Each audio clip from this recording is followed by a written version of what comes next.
د لوی ښار څخه د باندې یو دره وه، جوړه کړې یوه شیخ پکښې دېره وه.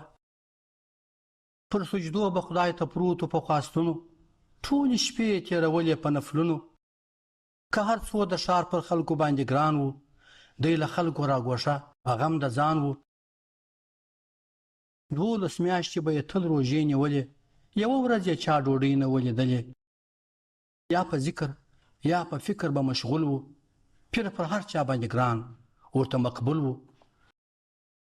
نه یې وړلې شکرانې نه خیراتونه، نه یې چاته ورلیکله تعویضونه. د دعا دپاره خلک چې ورتلله، پیر به یو ګړی حضور ته وربلله.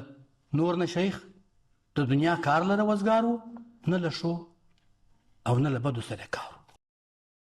یوه ورځ یوه موږک په حجره کې 100 او 100 ځله آزار کړ په سجده کې. چې به شیخ کله ور ټیټ سو سجدې ته، د موږک لکۍ به ورغله خولې ته. شیخ قرار ورڅخه وکړله پوښتنه، ما پر څه ازاروې؟ په بخت په منه. موږک وویله، شیخه ستا قربان سم، د مرګي مخ ته دې سپر بلاګردان سم. د پیشو له لاسه ډېر یم کړېدلی، شوم نهر یم وږی تږی ژړ زبېښلی. د ظالمو پیشوګانو له ناتاره، یو ګړی وتلی نه سمه د غاره.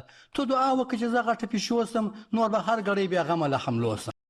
شیخ دعا وکړه، موږک توره پیشو سوه، هغه دم خدای ته د شکر په سجدو سوه. سمدستي یې کړه حمله پر موږکانو، مرګ یې ګډ کړ په خپل کور کې په خپلوانو. نه یې مخ وکوت د خپلو ګاونډیانو، نه د ورونو د زامنو اکاګانو. خپله مور او پلار یې څیرې په منګول کړل، میلمانه یې خوندې ورونه د اجل کړل.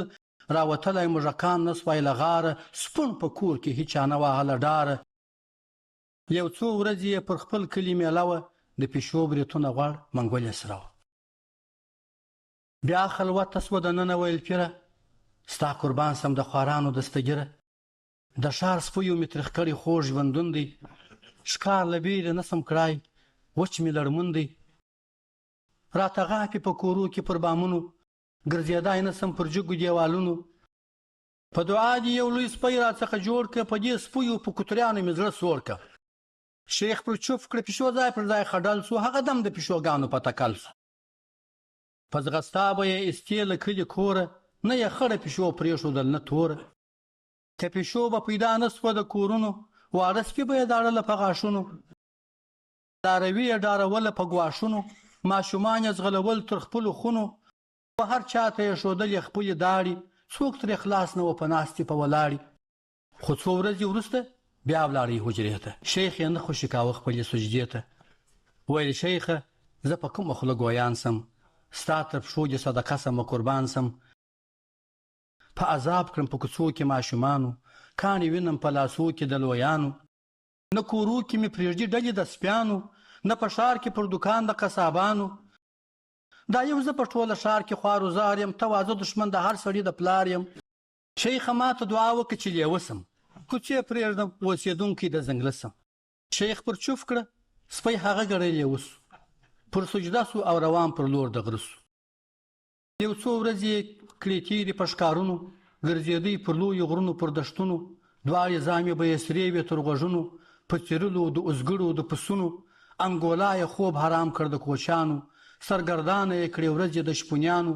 ډار یې واچاوه د دشت پر ماشومانو، تر ګودر پورې په لار کې د پیغلانو. یوه شپه په نیمه شپه کې را روان سو، بیا د پیر ډېرې ته ورغی نالان سو. ویل، شیخه په دې غرونو کې پړانګان دي، د ځنګله په هغه بل سر کې زمریان دي. له هیبته یې په ښکار وتلی نه سم، له ستمه یې خپل ښکار خوړلی نه سم.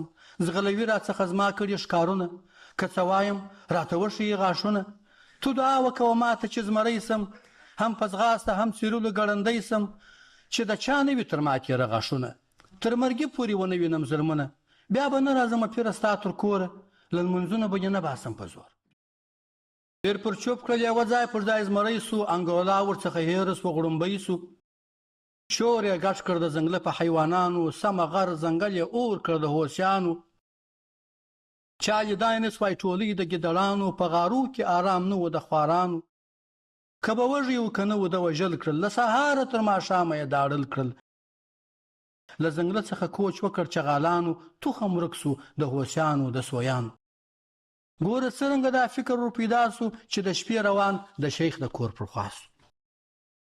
شیخ چې ولیدی زمری ویلې وایه څه مشکل یې راوستلی تر دې ځایه، اوس به چا یې پر دې سیمه کړولی، په ځنګله کې خو تر تا نسته ښاغلی.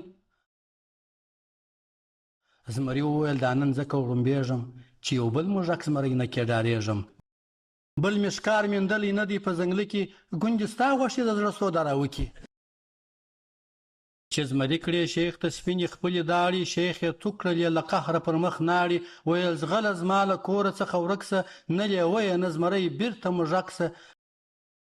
زمري وکتل وځان ته چې موږک سو، پښیماني څه ګټه نه کول، حق پک سو. د خپل غار پر لور یې پورته کړل ګامونه، رېږدېدلی یې لکۍ اوربوز غوږونه. خو په غار کې نه ملګري نه خپلوان وه، ده وژلي وه که ورونه که سیالان وه، چې په شاوخوا کې پاته موږکان وه، ټول د ده د وینو تږي دښمنان وه. په هر پوست کې یې وژلي حیوانان وه، موږکان وه که پسونه که لیوان وه. چې د بل په موټو غټ سي یا زمری سي، په هغه ګړي له قام څخه پردی سي. اول غوښې خوري د خپلو قریبانو، ښخوي داړي په خپلو په یارانو. دا یې هېروي چې نن ته تېرېدل سته، چې هسکېږي یوه ورځ کښته کېدل سته، او چې یې عقل خدای موږک غوندې کوچنی کړي، یوه ورځ پر خپل بادار باندې غورځوي.